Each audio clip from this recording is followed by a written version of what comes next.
ಎಲ್ಲಾ ಹಾನಿಯಿಂದ ಕೂದಲನ್ನು ರಕ್ಷಿಸುತ್ತೆ. ಬರೀ Amrut noni reach root premium hair oil.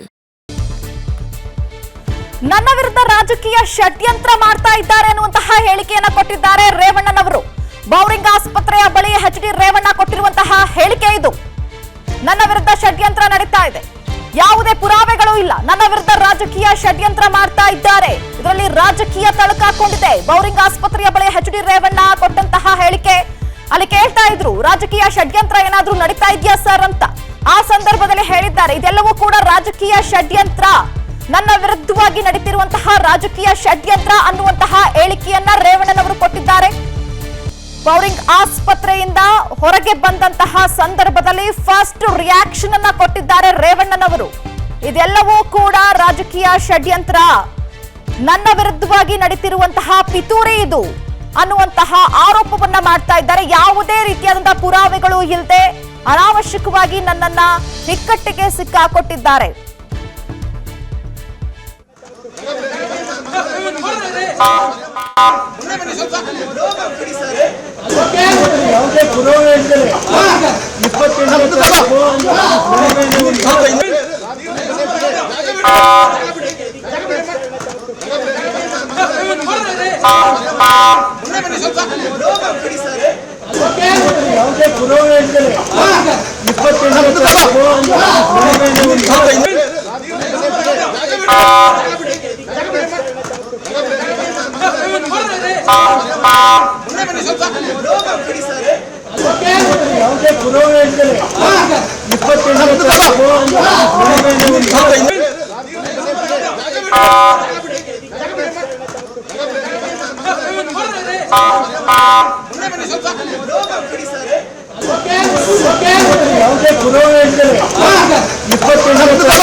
ನೋಡಿ, ದೃಶ್ಯದಲ್ಲಿ ನಾವು ಗಮನಿಸ್ತಾ ಇದ್ದೀವಿ, ಅಲ್ಲಿರುವಂತಹ ಪ್ರತಿನಿಧಿಗಳು ಕೇಳ್ತಿದ್ದಂತಹ ಪ್ರಶ್ನೆಗಳಿಗೆ ಉತ್ತರಿಸ್ತಾ ಇದ್ದಾರೆ. ಯಾವುದೇ ರೀತಿಯ ಪುರಾವೆಗಳು ಇಲ್ಲದೆ ನನ್ನನ್ನ ಷಡ್ಯಂತ್ರವನ್ನ ಮಾಡಲಾಗ್ತಾ ಇದೆ, ರಾಜಕೀಯ ಷಡ್ಯಂತ್ರ ನಡೀತಾ ಇದೆ, ಪಿತೂರಿ ನಡೀತಾ ಇದೆ ನನ್ನ ವಿರುದ್ಧವಾಗಿ ಅನ್ನುವಂತಹ ಹೇಳಿಕೆಯನ್ನು ಫಸ್ಟ್ ರಿಯಾಕ್ಷನ್ ಅನ್ನ ಕೊಟ್ಟಿದ್ದಾರೆ ರೇವಣ್ಣನವರು.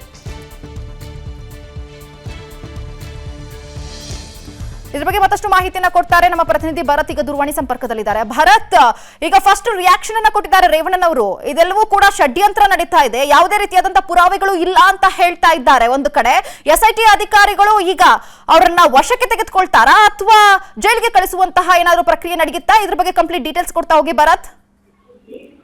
ನಿನ್ನೆ ದಿನ ಏನು ಪದ್ಮನಾಭ ನಗರದಲ್ಲಿ KR ನಗರದಲ್ಲಿ ದಾಖಲಾಗಿದ್ದಂತಹ ಒಂದು ಕಿಡ್ನಾಪ್ ಪ್ರಕರಣಕ್ಕೆ ಸಂಬಂಧಪಟ್ಟಂತೆ ಶಾಸಕರಾದಂತಹ ಎಚ್.ಡಿ. ರೇವಣ್ಣನವರನ್ನ ಬಂಧನ ಮಾಡ್ತಾರೆ. ಸೊ ಈ ಬಂಧನ ಆದ ನಂತರದಲ್ಲಿ ಬೌರಿಂಗ್ ಆಸ್ಪತ್ರೆಯಲ್ಲಿ ಒಂದು ವೈದ್ಯಕೀಯ ಪರೀಕ್ಷೆಯನ್ನು ಮುಗಿಸಿದಂತಹ SIT ಅಧಿಕಾರಿಗಳು ತಮ್ಮ ಸುಪರ್ದಿಯಲ್ಲಿ ಇಟ್ಕೊಂಡಿರ್ತಾರೆ. ಸೊ ಬಂಧನ ಒಂದು ಪ್ರಕರಣದ ಆರೋಪಿ ಬಂಧನವಾದ 24 ಗಂಟೆ ಒಳಗಾಗಿ ನನ್ನ ಜೀವನದಲ್ಲಿ ನಾನು ಮಾತ್ರವಲ್ಲ, ನನ್ನ ಕೂದಲು ಕೂಡ ಆಗಿರ್ಬೇಕು ಸ್ಟ್ರಾಂಗ್ ಅಂಡ್ ಸ್ಟೈಲಿಶ್. ಬರೀ Amrut noni reach root premium hair oil ನೊಂದಿಗೆ.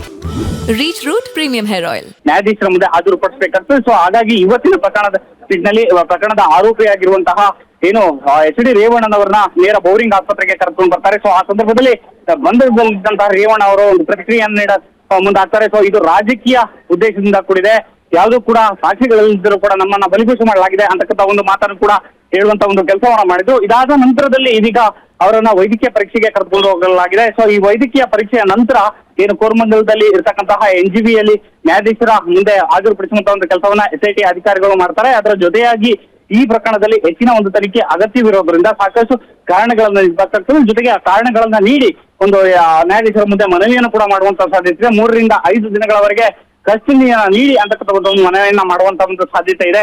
ಅದರ ಜೊತೆಯಾಗಿ ಈಗಾಗಲೇ ರೇವಣ್ಣ ಪರ ವಕೀಲರು ಕೂಡ ಈಗಾಗಲೇ ನ್ಯಾಯಾಧೀಶರ ನಿವಾಸದತ್ತ ತೆರಳಿರುವಂತದ್ದು. ಅದರ ಜೊತೆಯಾಗಿ ಇಂದು ಭಾನುವಾರವಾಗಿರೋದ್ರಿಂದ ನ್ಯಾಯಾಧೀಶರು ನಾಳೆ ದಿನ ಓಪನ್ ಕೋರ್ಟ್ ನಲ್ಲಿ ಒಂದು ಹೇಳಿಕೆಯನ್ನು ನೀಡಿ ನಂತರ ಮನವಿಯನ್ನ ಮಾಡಿ ಕಸ್ಟಡಿಗೆ ತೆಗೆದುಕೊಳ್ಳಿ ಅನ್ನುವಂತ ಒಂದು ಬಹುತೇಕ ಸಾಧ್ಯತೆಗಳು ಕೂಡ ಇದೆ. ಈಗ ಆದಂತಹ ಪಕ್ಷದಲ್ಲಿ ರೇವಣ್ಣ ಅವರು ಬಹುತೇಕ ಇಂದು ಪರಪನ ಅಗ್ರಹಾರ ಸೇರುವಂತಹ ಎಲ್ಲಾ ಸಾಧ್ಯತೆಗಳು ಇದೆ.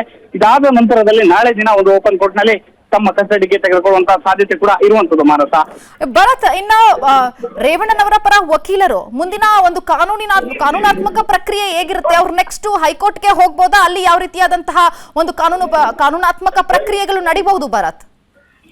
ಖಂಡಿತ ಮನಸ, ಏನು ಈಗಾಗಲೇ ರೇವಣ್ಣ ಪರ ವಕೀಲರು ಏನು ಜನಪ್ರತಿನಿಧಿ ವಿಶೇಷ ನ್ಯಾಯಾಲಯದಲ್ಲಿ ಜಾಮೀನಿಗೆ ಅರ್ಜಿಯನ್ನ ಸಲ್ಲಿಕೆ ಮಾಡಿದ್ರು. ಈ ಒಂದು ಅರ್ಜಿಯಲ್ಲಿ ನಿರೀಕ್ಷಣಾ ಜಾಮೀನು ವಜಾಗೊಂಡಿತ್ತು. ಜೊತೆ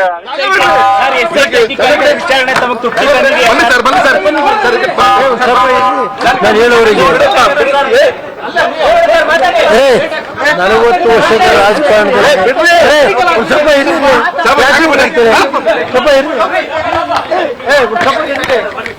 ಸ್ವಲ್ಪ ಪ್ರಶ್ನೆಗೆ ಹೇಳಕ್ಕೆ ನೋಡಿ, ಒಂದು ನಿಮಿಷ ತಡೀರಿ, ನನ್ನ 40 ವರ್ಷ ರಾಜಕೀಯದಲ್ಲಿ ಯಾವುದೇ ಅಪಾತ ಇಲ್ಲ.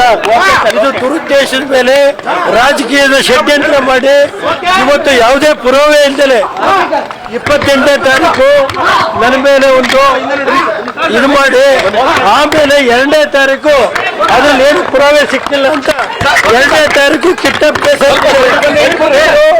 ರಾಜ್ಯದ ವಿದ್ಯಾರ್ಥಿಗಳು ಎಲ್ಲ ಪೂರ್ತಿ ವಿಷಯ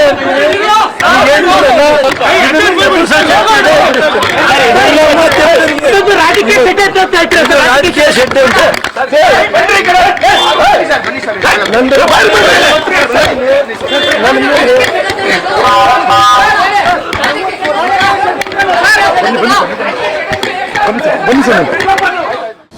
ಅನುಕ್ಷಣದ ಸುದ್ದಿಗಳಿಗಾಗಿ ವಿಸ್ತಾರ ನ್ಯೂಸ್ ಯೂಟ್ಯೂಬ್ ಚಾನೆಲ್ ಸಬ್ಸ್ಕ್ರೈಬ್ ಮಾಡಿ. ಹೊಸ ಸುದ್ದಿಗಳ ನೋಟಿಫಿಕೇಶನ್ಗಾಗಿ ಬೆಲ್ ಐಕಾನ್ ಕ್ಲಿಕ್ ಮಾಡಿ. ಲೇಟೆಸ್ಟ್ ಅಪ್ಡೇಟ್ಸ್ಗಾಗಿ www.vistaranews.com ವೆಬ್ಸೈಟ್ಗೆ ವಿಸಿಟ್ ಮಾಡಿ. ಅಂಗೈಯಲ್ಲೇ ಜಗತ್ತಿನ ಸುದ್ದಿ ತಿಳಿಯಲು ವಿಸ್ತಾರ ನ್ಯೂಸ್ ಕನ್ನಡ ಆಪ್ ಡೌನ್ಲೋಡ್ ಮಾಡಿ.